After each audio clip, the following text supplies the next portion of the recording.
అందరికీ నమస్కారం. మిత్రులారా, ఈ పెయిన్స్‌ని ఎలా మేనేజ్ చేయాలనేది ఒక పెద్ద సైన్స్ అండి నిజంగా చెప్పాలంటే. మనకొచ్చే పెయిన్స్ రకరకాలుంటాయి. ఆ పెయిన్ రావడానికి కూడా కారణాలు చాలా ఉంటాయి. స్ట్రెయిన్ కావడం వల్ల రావచ్చు, బాడీలో వాతం ఎక్కువ వల్ల కావచ్చు, దెబ్బ తగలడం వల్ల కావచ్చు, ఫ్రాక్చర్ వల్ల కావచ్చు, లేకపోతే లోపల స్ట్రక్చరల్ చేంజెస్ వల్ల జరిగేటువంటి పెయిన్స్ కూడా ఉంటాయి. సో, కారణాలు ఏదైనా గానీ, మనం కోరుకునేది పెయిన్ రిలీఫ్ ఎలా కావాలి దానికోసం. ఈరోజు మీకొక ఇంట్రెస్టింగ్ పాయింట్ గురించి చెప్తాను నేను. పెయిన్ రిలీఫ్ ఎలా చేసుకోవచ్చు మనం అన్నది. ఈ పాయింట్‌ని ఆక్యుప్రెషర్‌లో వాడతారు. అలాగే ఆకుపంక్చర్‌లో కూడా వాడతారు. ఆకుపంక్చర్‌లో LI4 అంటారు దాన్ని. ఇది ఎంత అనస్థెటిక్ లాగా పనిచేస్తుందంటే అనస్థెటిక్ పాయింట్ పెయిన్ రిలీఫ్ చేస్తుంది మామూలుగా నార్మల్ వాళ్ళకి. కరెక్ట్‌గా ఈ పాయింట్‌ని గాని వాడుకోగలిగితే డెలివరీ టైమ్‌లో కూడా లేబర్ పెయిన్స్ రాకుండా చూడొచ్చు. అంత ఎఫెక్టివ్‌గా పనిచేస్తుంది. అంత దాని మీద చేసి దానికోసం వెయిట్ చేసేంత ఓపికలు అటు పేషెంట్‌కి ఉండవు, ఇటు డాక్టర్‌లకు ఉండవు. మనమైతే వాడలేదు కానీ చైనాలో అయితే దీన్నే వాడతారు. లేబర్ పెయిన్స్ సివియర్ ఉన్నాయంటే పాయింట్ స్టిమ్యులేట్ చేసేయడం ఇమ్మీడియేట్‌గా. అది ఇస్తే లేబర్ పెయిన్ లేకుండా ఈజీ డెలివరీ అవుతుంది. అంత ఎఫెక్టివ్‌గా పనిచేస్తుంది. మరి ఆ పాయింట్ గురించి తెలుసుకుందామా? ఆకుపంక్చర్‌లో చాలా ఎవరు ఎక్కడ ఏ ప్రాబ్లమ్‌కి దేనికిచ్చినా గానీ ఫైనల్‌గా LI4 ఇవ్వాలి అంటారు. ఆ పాయింటు 2 చేతులకు ఉంటుంది. మీ థంబ్‌ని దగ్గరికి తీసుకురండి. దగ్గరికి తీసుకొస్తే ఇక్కడ ఎత్తుగా కనిపిస్తుంది చూసారా? ఈ మధ్యలో ఎక్కడైతే ఎత్తుగా ఉంటుందో అది LI4 పాయింట్ అంటారు. ఈ పాయింట్‌ని మీరు స్టిమ్యులేట్ చేయాలంటే ఒకటి మెథడ్ చేత్తో ఆక్యుప్రెషర్ పాయింట్ అంటాం. ఓకే. ఈ పాయింట్‌ని మనం గుర్తుపెడదాం. హైయెస్ట్ పాయింట్ సెంటర్‌లో ఉండేటువంటి పాయింట్. ఈ పాయింట్‌ని మీరు ప్రెస్ చేసి రిలీజ్ చేయొచ్చు. ఆక్యుప్రెషర్ మెథడ్‌లో ప్రెస్ అండ్ రిలీజ్. మీకెప్పుడైనా పెయిన్ ఒకసారి ఆ పాయింట్ ఐడెంటిఫై అయిపోయిన తర్వాత మీరు దగ్గర ఉంచాల్సిన అవసరం లేదు.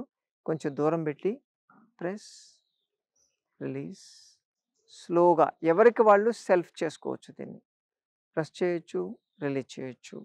ఇంట్లో వాళ్ళు ఎవరైనా సరే ఎవరిది వాళ్ళు చేసుకోవాలని బోర్ కొడుతుందంటే ఇంట్లో వాళ్ళు ఎవరైనా ఒకరు చేయొచ్చు. లేదా మీ దగ్గర పెన్ను లాంటివి ఏమైనా ఉన్నాయనుకోండి, దాంతో కూడా ప్రెస్ చేయొచ్చు. ప్రెస్, రిలీజ్ ఇలా చేసుకుంటుండొచ్చు. దీన్ని ఇనీషియల్‌గా అది రియాక్ట్ కావడానికి టైం పడుతుంది. కానీ జస్ట్ ఇలా మీరు స్లోగా ప్రెస్ చేసి మళ్ళీ రిలీజ్ చేయాలి. చూడండి స్కిన్ అనేది కిందకెళ్ళాలి. అలా వెళ్ళి మీకు 2 వేళ్ళు ఒకదానికొకటి టచ్ అవుతున్నాయా అన్నట్టు అనిపిస్తుంది. Then release. ఇలా చేస్తే ఒక 5, 10 నిమిషాల్లో మీకు పెయిన్ తగ్గుతుంది. ముఖ్యంగా బ్యాక్ పెయిన్‌కి చాలా బాగా పనిచేస్తుంది. సివియర్ ఎవరు టాబ్లెట్ ఏస్తే ఎలా తీసేస్తారో అలా వచ్చేస్తుంది. ఓకే. ఇదే పాయింట్‌ని ఆకుపంక్చర్‌కి కూడా ఇవ్వచ్చు. ఆకుపంక్చర్‌లో చాలా వాడతారు దీన్ని. ఇదే పాయింట్‌ని మనం 2 చేతులు దగ్గరికి తీసుకొచ్చామనుకోండి. హైయెస్ట్ పాయింట్ ఏదైతే ఉందో ఇది మనకు LI4 పాయింట్. ఓకే. ఒకసారి ఐడెంటిఫై చేస్తాం.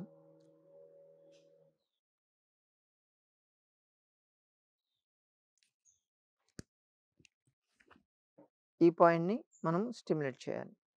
జస్ట్ డైరెక్ట్‌గా ఎవరైనా ఇచ్చినప్పుడు స్లోగా ప్రెస్ చేయడం, రిలీజ్ చేయడం. ఎవరిది వాళ్ళు చేసుకోవచ్చు. ప్రాబ్లమ్ లేదు. దీన్ని ఇలా పట్టుకోవచ్చు. కావాలంటే ఇలా కూడా పట్టుకోవచ్చు. ఇలా పట్టుకుంటే ఎఫెక్టివ్‌గా ఉంటుంది.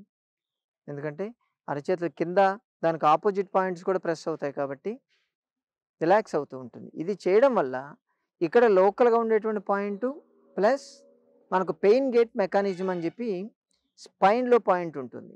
అది స్టిమ్యులేట్ అవుతుంది. దానివల్ల రిలీఫ్ అనేది చాలా ఫాస్ట్‌గా వస్తూ ఉంటుంది. ఇప్పుడు ఇదే పాయింట్‌ని ఆక్యుపంక్చర్‌లో స్టిమ్యులేట్ చేస్తుంది. పాయింట్ మీద పెట్టాలి.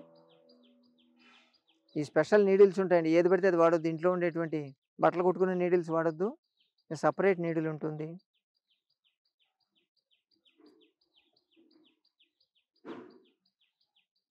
నిలబడిపోతుంది. దీన్ని స్టిమ్యులేట్ చేయాలి. లైట్‌గా ఇలా స్టిమ్యులేట్ చేయొచ్చు. అప్ అండ్ డౌన్ చేయొచ్చు. ఇలా పాస్ అవుతుంది. సమ్ కరెంట్ లాగా ఏదో పాస్ అవుతూ ఉంటుంది. చేసినప్పుడు చిమ్ చిమ్ అంటూ ఉంటుంది. ఇది చేయడం వల్ల ఇది డైరెక్ట్‌గా మన బాడీలో ఉండేటువంటి ఎనర్జీ ఛానల్ చాలామందికి కనిపిస్తూ ఉంటుంది. మామూలుగా మనకు చిన్నగా గుచ్చుకుంటేనే బ్లడ్ వస్తుంది. మరి ఇంత గుచ్చాం, ఇంత డీప్‌గా వెళ్ళింది ఇది. కానీ బ్లడ్డే రాలేదు. అంటే ఇది ఎంప్టీ స్పేస్‌లోకి వెళ్తుంది. ఎక్కడ మజ్ మజిల్ లోపలికి వెళ్ళదు. అలాగే బోన్‌లోకి వెళ్ళదు. రెండిటి మధ్యలో ఉన్న ఎంప్టీ స్పేస్‌లోకి వెళ్తుంది. ఆ ఎంప్టీ ఛానల్ ఎనర్జీ ఛానల్ ఉంటుంది. ఇది ఇక్కడ బ్లాకేజ్ ఉంటుంది. మనం దీన్ని చేయడం వల్ల ఆ బ్లాకేజ్ క్లియర్ అవుతుంది. దాంతో బ్యాక్ పెయిన్. బ్యాక్ పెయిన్ ఏంటండి? ఇది ఒక్కసారి ఇది అన్నిటికీ పాయింటే. ఎటువంటి ప్రాబ్లమ్ ఉన్నా అటువంటి వాళ్ళకి ఎక్కడ పెయిన్ అనిపించినా ఈ పాయింట్‌ని ఇవ్వాలి. మధ్య మధ్యలో దీన్ని స్టిమ్యులేట్ చేయొచ్చు. అప్ అండ్ డౌన్ చేయొచ్చు. స్టిమ్యులేట్ చేయొచ్చు. ఇలా చేస్తూ ఉంటే ఎటువంటి పెయిన్ అయినా సరే రిలీఫ్ అయిపోతుంది. సో, ఈ LI4 అనేది చాలా చాలా ఇంపార్టెంట్ పాయింట్ ఇది. దాన్ని స్టిమ్యులేట్ చేసుకోవచ్చు. చూడంగానే ఆ నీడిల్ చూసి దాన్ని పెట్టేసి ఒక 10, 15 నిమిషాలు మినిమమ్. కొంతమంది హాఫ్ అన్ అవర్ కూడా ఉంచుతారు. ఆ కండిషన్ బట్టి. మధ్యలో స్టిమ్యులేట్ వాళ్ళే చేసుకోవచ్చు. ఎందుకంటే మనకు కనిపిస్తుంటుంది కదా! లైట్‌గా అలా అనడం, టచ్ చేయడం దాన్ని అలా చేస్తే స్టిమ్యులేట్ అవుతుంది ఎనర్జీ ఛానెల్స్.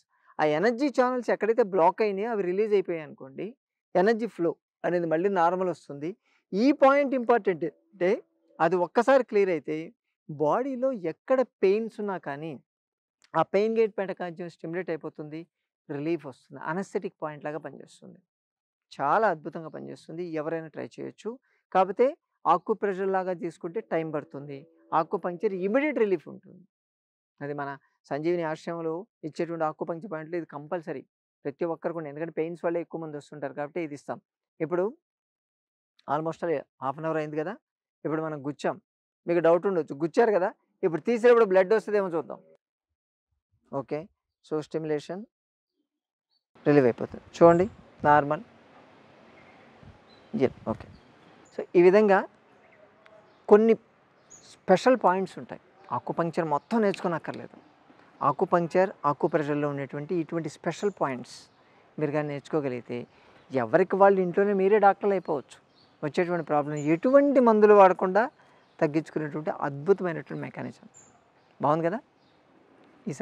మరోసారి మరో వీడియోతో మళ్ళీ కలుసుకుందాం. నమస్తే.